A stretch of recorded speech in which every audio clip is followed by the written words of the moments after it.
우리는 1894년에 공식적으로 신분제가 해체됐죠. 가보개혁. 그 뒤에 우리나라의 민족이라는 단어가 수입돼요. 민족이라는 단어는 일본의 번역가가 스위스인 사람이 쓴 책을 번역하면서 민족이라는 단어가 처음 나와요. 한자에서 인과 미는 다른 사람이에요. 고대 중국적 언어 사용례에서는 이는 왕을 보필하는 사람, 벼슬 할 자격이 있는 사람, 지배계층, 인재라고 그러죠. 인재란 말이 있어서 민재라는 말은 없어요. 미는 무슨 글자냐면 글자 형상 자체가 피눈물 흘리는 눈을 그린 글자예요. 아주 옛날에 고대 중국에 그런 얘기가 있어요. 지배자들이 도시 밖에 사는 농민들이 수가 훨씬 많잖아요. 이들이 반란을 일으킬까 봐 농사 짓는 데는 한쪽 눈이 없어도 별 지장이 없으니까 한쪽 눈을 찔러서 멀게 했다고 그래요. 한쪽 눈이 먼 사람이란 뜻이에요. 한쪽 눈이 먼 사람이란 뜻이라고요? 백성민자가? 예, 그래서 미는 부리는 사람이고 피지배층. 지금도 도시 직업인들은 예를 들어서 정치인, 언론인, 문화예술인, 지식인 이렇게 인자를 붙여줘요. 도시인이죠. 근데 도시 밖에서 농사짓는 사람은 그냥 농민, 어민. 농민, 어민. 이게 말의 잔재예요. 민과 민을 그렇게 구분했고 그래서 민자로 시작하는 단어들은 다 예를 들어서 민예, 민속, 민화 이런 식의 민자가 들어가면 촌스럽다, 세련되지 못했다, 투박하다 이런 식의 느낌을 줘요. 민이라고 하는 글자는 피지배 계급, 힘없는 사람, 무식한 사람, 교양 없는 자, 농사나 짓는 자 이런 뜻이었어요. 민이라고 하는 건 그렇게 가난하고 못 배운 자를 지칭하는 그런 글자였어요. 그런데 이걸 인족이라고 번역하지 않고 민족이라고 번역한 거예요. 왜냐하면 이 번역의 고민이 거기에 있었어요. 민이 바로 이제 피지배 계급이고 천대받던 사람들 있잖아요. 그들을 동등한 사람으로 끌어올리는 그런 단어 선택이었어요. 민족이라고 하는 건 이들과 그동안의 귀족들과의 차별을 없앨 때 비로소 형성되는 것이다 라고 해서 민족이라는 단어를 만들어낸 거예요.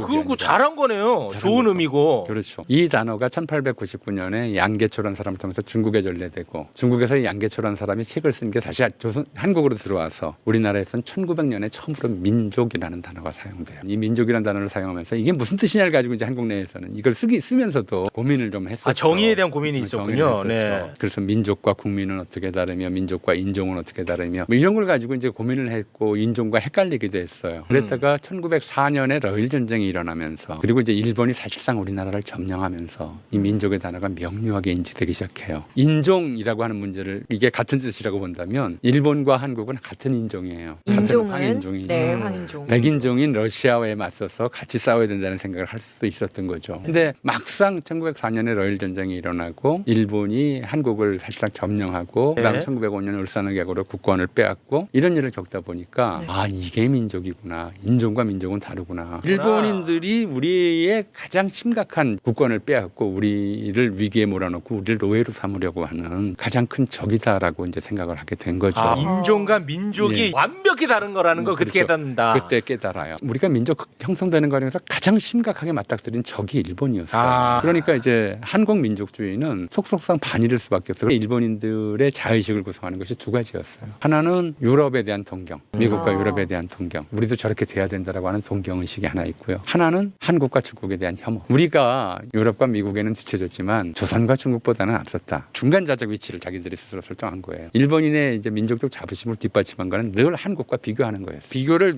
그렇다고 정당하게 한 건 아니에요. 예컨대 1900년대쯤 되면 일본인들의 출판이 굉장히 좀 활발해지는데 만화나 이런 것들이 좀 들어가고 그림을 어떻게 그리냐면 일본인들은 양복 입은 모습으로 그려요. 조선인들은 갓쓴 노인으로 그려요. 이렇게 그림을 그리면 이제 계속 이 이미지가 반복적으로 주입이 되면 일본인들은 어떻게 생각하냐면 일본인들은 준 유럽인이거나 아시아의 대표. 사실 이거는 지금도 일본인들의 이제 민족 정체성이 굉장히 강하게 각인돼 있어요. 그런데 G7에 유일하게 참가하는 아시아 국가잖아요. 그래서 누가 이제 한국도 끼워주자 그러면 일본이 가장 심하게 반대해요. 아시아의 대표는 우리여야 한다라고 하는 자식이 워낙 강해서 그런 속에서 이제 혐한의식을 일본 민족주의는 혐한의식이 또 깔려 있어요. 우리 민족주의가 반일을 기초로 형성됐다면 우리보다 먼저 민족주의 자의식을 형성한 일본인들에게는 혐한이 깔려 있는 거예요. 그러니까 자기들은 양복을 입은 단발은 남자로 그리고 조선인들은 갓쓰고 건방되면 노인으로 그려요. 건장한 일본이 노쇠한 조선을 지배해야 된다 또는 보호해야 된다. 아니면 이렇게 그려요. 일본은 남자, 조선은 여자 이렇게 그래요. 이런 의식으로 이제 혐한 의식을 계속 이제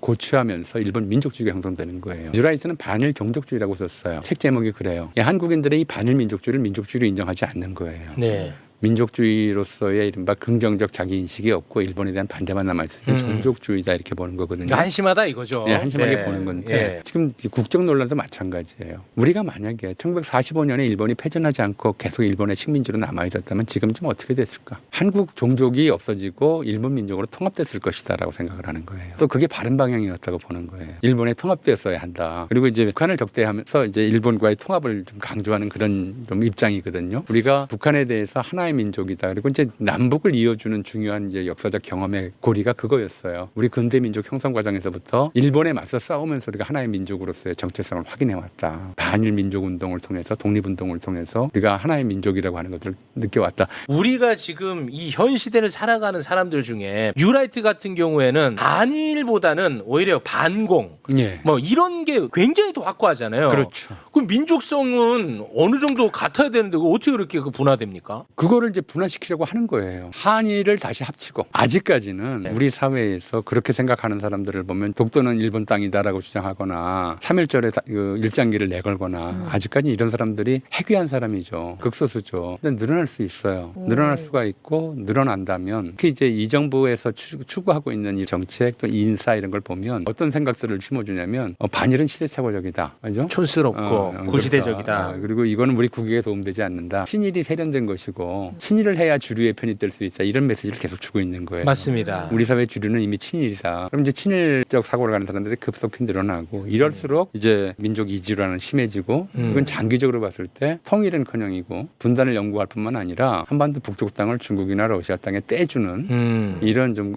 끔찍한 결과로 이어질 수가 있다는 걸 우리가 좀 인식을 해야 될 것 같아요.